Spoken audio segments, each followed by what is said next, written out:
Hello everyone, welcome back to another Loyal and Save training. Today we'll be going over the loyalty settings and campaign settings.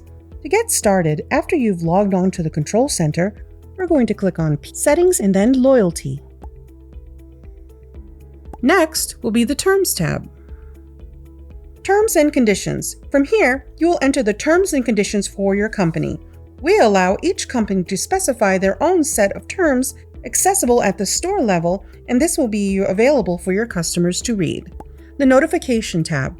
In this section, you can configure notifications for admin emails, customer purchase warnings, or if the customer has exceeded the limit of purchases in a day. This section will help you with fraud protection. Specified users will receive email notifications for admin notifications. You can add custom emails to receive admin notifications, one per line. You can have notifications sent for any number of times a day per customer to check for any abuse. In this section, you can actually specify how many times per day you would like to have these notifications sent. Send purchase limit report at the below time.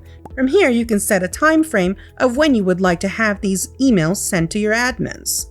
Or you can also have the instant purchase warning above threshold. This will actually, when toggled on, will send these emails immediately once the threshold has been met.